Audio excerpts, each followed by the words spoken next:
Hey, this is Steve Bloom, and you are listening to the Geekcast Radio Network. You're tuned in to Steve Megatron on Altered Geek.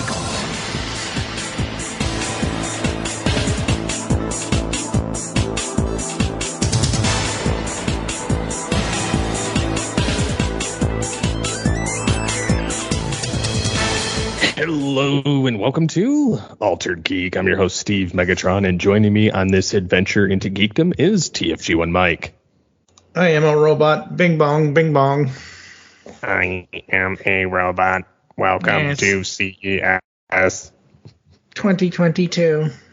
Yes, 2022. Although they did have some organizations not show up. What did show up was really good, apparently. They had people pull out like almost last minute. I know, which is funny because Toy Fair had a big chunk of people that were still going, and then there was like some that were on the fence, and they were like, yeah, we just pulled the plug on the whole thing. And you know what? You know, normally that would be a Toycast topic, whatever. This is Altered Geek. We can talk about whatever. But honestly, as much as I was looking forward to whatever Funko was going to reveal at Toy Fair, which means they'll probably just have their own thing to reveal their products kind of thing, I am glad we are in the midst of uptick on all of this COVID stuff, and it's not good, and we shouldn't be doing conventions right now until whatever. But you know what? I almost forgot about New York and London Toy Fair, because even though this is only January 12th as of this recording, it just, again, time for me is like foobarred all kinds of ways, because I'm like, Toy Fair, shouldn't that have already happened? And I look at the calendar, I'm like, well, crap, it's not even the middle of the month of January yet. Like, seriously, this morning I woke up thinking, is it March 1st? Like, I don't know what the heck's going on with me. Well, I do know, but, you know, it's like, yeah, I don't know. And, you know, at last year, SDCC canceled. What did Funko do? They had the first Funko Fair 2021, and they just had their own virtual thing. You know, honestly, I'm kind of to this point that I think that these giant Uber conventions are just kind of done. I think that the fact that they're having people travel or go to see these, I think those days are done. I think that if they're going to do it, it needs to be virtual, or it needs to have it just be on their own just throughout the year. Yeah. You know what? I know it's tradition. I know that SDCC, NYCC, any insert CC here or whatever, I understand that it's been tradition for decades and whatever. Well, the last 2 to 3 years have taught us that stuff is changing. And honestly, even if it wasn't for the cost factor at all, if I had the money to go to San Diego Comic-Con, the only way I would do it is if I was staying with my buddy Doug from Talking About My Generation podcast, because he lives out there in San Diego. If I was staying with him and we were able to just get day passes and just go for a few hours and see what we would want to see, I would not. If I'm saving my money for something, it's not going to be going to a convention with. And yes, the conventions that have happened in person have done a great job with all of the COVID precautions and everything else. But at the same time, I still don't want to take a chance at all.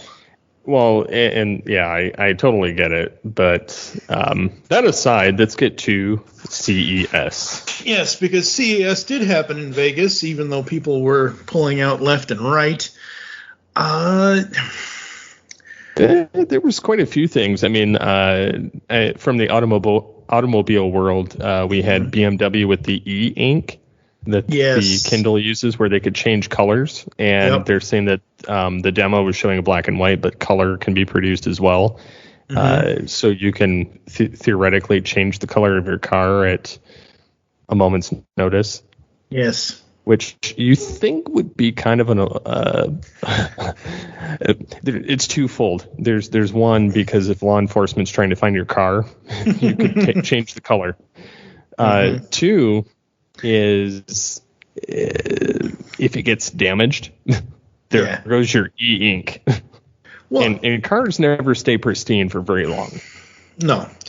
Here's the thing with this whole e-ink thing, as far as I'm concerned. Now, I know a lot of people...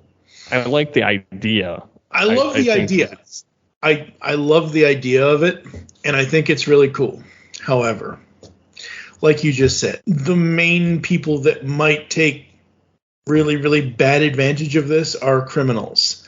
Now, I will go back and say, through digital effects and other things, in 2008, when Knight Rider got rebooted on NBC, the Mustang Kit did have, like, changing body types, and Kit was a damn transformer in 2008.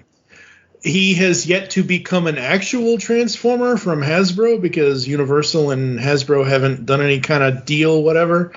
But, if we can get Ecto-1 as a transformer, if we can get the DeLorean as a transformer, Kit, come on, that's obvious. But anyway, in the show, they show him doing this changing paint thing in a different way. It was more digital looking than the way the e-ink looked and other things. And I think it's cool. I just don't know if it's a really good real world thing.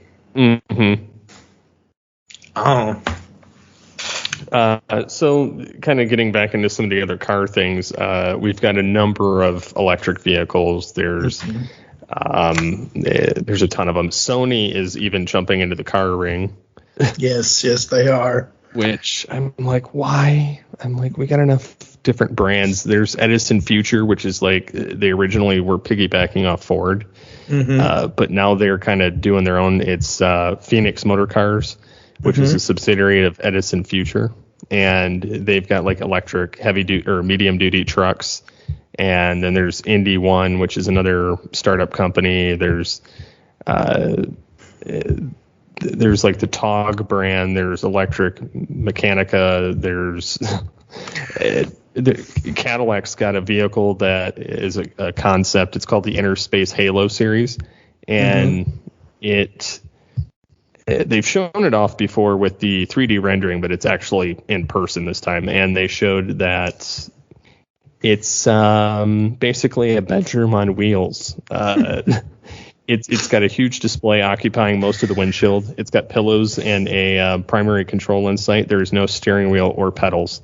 It's a driverless car, and I'm like, nope. I have no ambition of becoming roadkill. Thank you very much. So at some point over on Studio 2009, we had not gotten to it yet, but we are going to get to it sometime this year. You and I will be discussing the Amazon Prime series Upload. They had 2 seasons of that series, I believe. And in part of that, I believe what you just described. You get in, you recline the seat, or you lay back, and there's pillows, like literally driverless cars in a television show kind of thing. And I think it's great that this technology is here. And as like for me, for someone that doesn't drive, that can't drive because of my cerebral palsy and everything else, a driverless car would be cool, but I am wondering if it would be safe. As long as it's smart enough to be safe, sure. Until that happens, no thanks. I'll stay home. Oh, yeah. Nope. I honestly have no ambition to have a driving car that does it on its own, because the idea just doesn't sit well with me. I mean, the only way that, like I said, other than the whole safety thing with the futuristic stuff with the technology, all of this stuff reminds me of season 3, 4, whatever. One of the later seasons of Knight Rider had an episode called Junkyard Dog. And in this episode, Kit gets destroyed by he basically falls into an acid pit.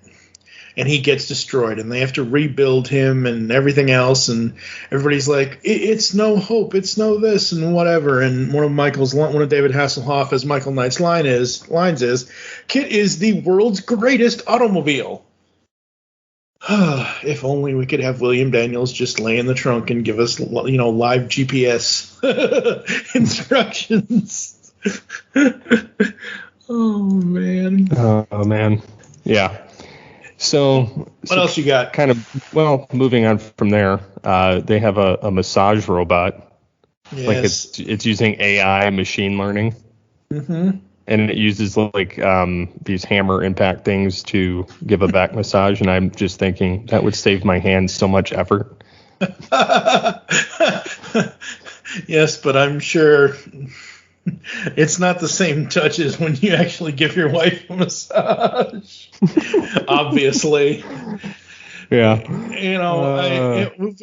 When Karen was still with us, we saw 2 different times we went into a store or something or other, and it had a furniture section, and it was like, oh, try out this new automatic, it was a massage chair, but it was kind of like what you're talking about, and even though it's a robot, and it's like, I don't know, man.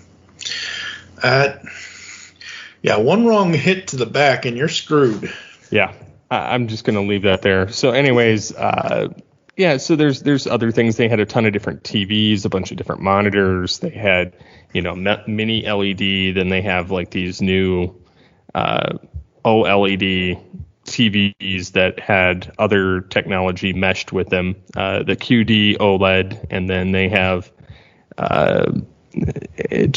various curved ones. They've got 136-inch monitors. They've got 55-inch 4K monitor with a 16:9 aspect ratio, and then they show that you can flip it vertically and have 3 monitors basically on one screen.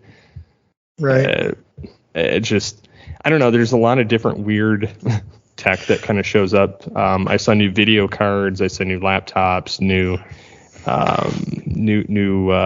technology as far as Tesla's. There's a company that's it's GAF Energy, and they have basically solarized shingles, so that instead of having those big giant panels mounted to your roof for energy, you can have shingles that do it, that are the same thing, but pigeons can't live underneath them. I'm speaking from experience. I've seen a neighbor, Yeah, I understand what you're talking about, because my grandparents' house, the roof, back 30 years ago, obviously had shingles. And the sad thing is, all as I'm thinking about is the actual shingles disease as you're talking about this stuff. I'm like, oh, God. One of the things I've noticed, and I need to look into an actual price for it, is the Noveto N1 invisible headphones beam audio directly to your ears. Really? So I watched the video of this, and I'll embed it in the post so people can see. It looks just like a normal sound bar. The article here says, invisible headphones sound like something out of a sci-fi movie, but fiction became reality at CES 2022 with the launch of the Noveto N1. Rather than physically connecting to your ears, the N1 uses something the company calls smart beaming technology to supply you with music that nobody else hears. It works by sending ultrasonic waves directly into your auditory system, while everyone else experiences no more than a whisper. Out of everything I've seen at CES with all the robots and the this, that, and the other thing, this is my favorite thing, probably. This is a thing I would actually most likely try to get for myself. Mm-hmm. Because it looks really cool. Like I said, I'll share the video with you and I'll embed it in the post.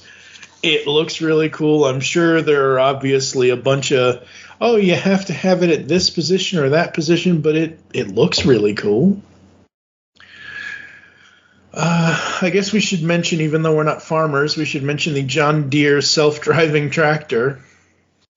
Oh, yeah, I did see something about that. Mm-hmm. See, I watch a lot of I would say since about the pandemic started, I started watching a bunch of tech YouTube people, and I'm continuing to follow what they're doing and whatever between Michael Fisher, aka Mr. Mobile, Unbox Therapy, MKBHD, which is Marquez Brownlee, Mr. Who's the Boss. I'm seeing all of this stuff, and while it looks cool and I think it's great, there's just some of the stuff that just is so out of this world. I'm like, I'm waiting for the Jetsons age to show up, and I'll be long gone by the time that happens. Unless somehow I can figure out a way to keep my brain anyway. Yeah, you just never know. Yeah. So, kind of diving back in, they've got a ton of different things. Some of it digital, some of it not. Some of it virtual reality, some of it metaverse, some of it cars. Like I said, the solar panels, and then you get into some other tech, like they have these new COVID testing machines that has it's reusable up to 300 times or something, and it gives you results in 5 seconds. But it's like these ones that it'll take it's like a breathalyzer for COVID, right? But they also can put them in the building too, which it's some of this stuff's weird, to be honest. But yeah, I don't know. They had some different Ultra PC stuff. They've got some AI algorithm kits for Lego technology. There's a lot of innovations in gaming. A lot of custom buildable PC cases just for the case itself. A lot of VR stuff, which the VR seems like it's been going on since the 80s. Oh, it has. I mean, it's it's constantly changing, which is good. I don't know. Virtual reality it doesn't excite me. I used to think it was really cool. And I've seen so many TV shows that have done the concept from the 90s to now. There was an episode of Mad About You where they did it there. There's several episodes of Batman Beyond where they did it there because Spellbinder was using it in one of a couple of those episodes. And it's cool, but I don't want to have to wear giant glasses on my face in order to experience it. Yeah. Well, and then they've got PlayStation VR 2. They've got some weird robots that look like they have an Iron Man arc reactor chest with this weird bendable face. I mean, every year they have something that's kind of an AI robot type looking thing, but it gets creepier every year. Yes, it does. And then they've got various robots that do things, and then the thing about the giant screens, I get it to an extent, but on the other hand, I just don't see the merit in having 136-inch screens. Other than we can do it. As someone who is legally blind, I can tell you that I upgraded my monitor from a traditional HP 22-inch widescreen thing to a Samsung 32-inch widescreen. And do I still have my face sometimes at 3 inches away from the thing? Only if I'm actually looking at something or whatever. Or, that kind of thing. If I'm sitting here editing a podcast, I am okay, so I'm going to do this and I'll work around in the editing, but that's my microphone, okay? This is my desk, and that's my chair. So I am sitting back in my chair looking at an article. I'm not reading it, but I'm looking at the screen and I can see everything. So I kind of get it. The problem is that with these large monitors and things, unless you're doing it for a business purpose, like, for example, and I know this will never happen, but let's say we win the lottery and we, set up somewhere, whether I move to Colorado or you guys come out here or whatever, we find a place to build a whole GCRN compound kind of thing.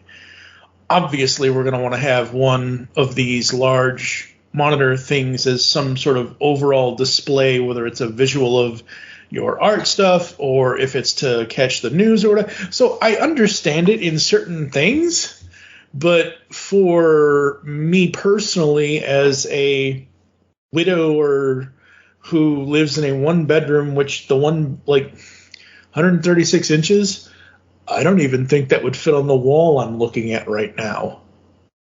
Like, I just don't think it would. Yeah, I don't have a wall big enough in any capacity. So right, yeah.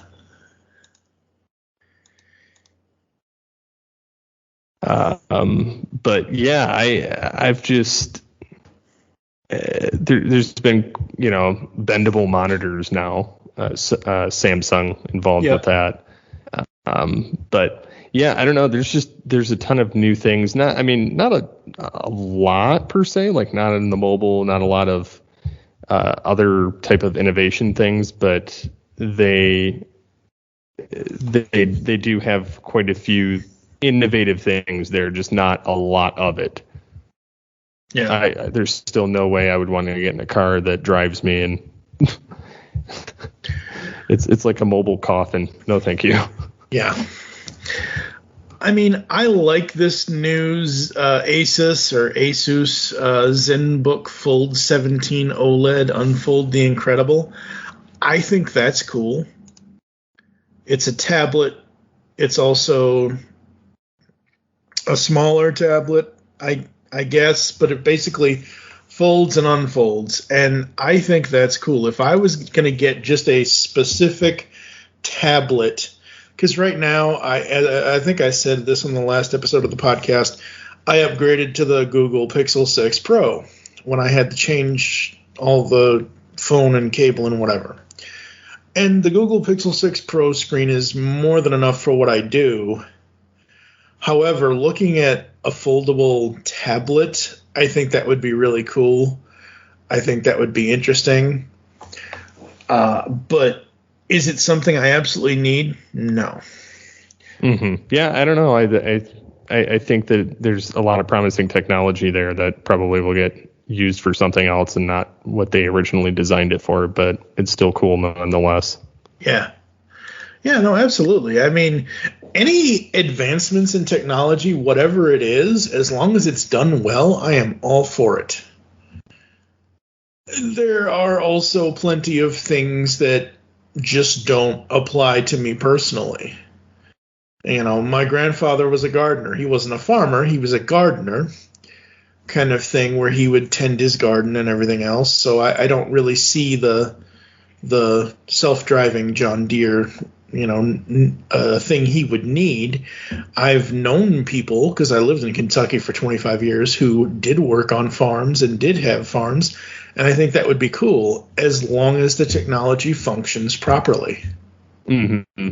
The last thing you need is, you put in the whatever directions into your self-driving tractor to track the corn or track the tobacco in Kentucky's case or whatever. And next thing you know, you're mixing in the tobacco with the corn and the this, that, and the other thing, and, you've got smoking on the cob or something. I don't know. So with that, I think that about rounds this episode out. Yes, I think so too. I wish there was more phone things at CES. I know CES is not normally a phone show. We only really got the OnePlus 10 Pro, and then nobody in the tech world understands this, but the Samsung Galaxy S21 Fan Edition. This is their, year late, whatever, cheaper model, lower mid-range budget, whatever. And the S22 is literally right around the corner. I don't know why whatever. Samsung, they be crazy, yo. Yep. They be crazy. Mm-hmm. Where can the people find you online, sir? They can find me on the Twitters at SCP21 or at Steve Phillips VO. You can find me at TFG and Mike. You can also follow at Altered Geek and at Geekcast Radio.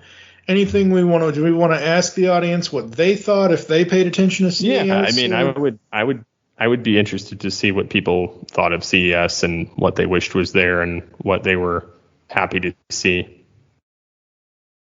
Absolutely. So I think that's going to do it. You want to take us out of here? So until next time, get altered, get geeky with the Altered Geeks.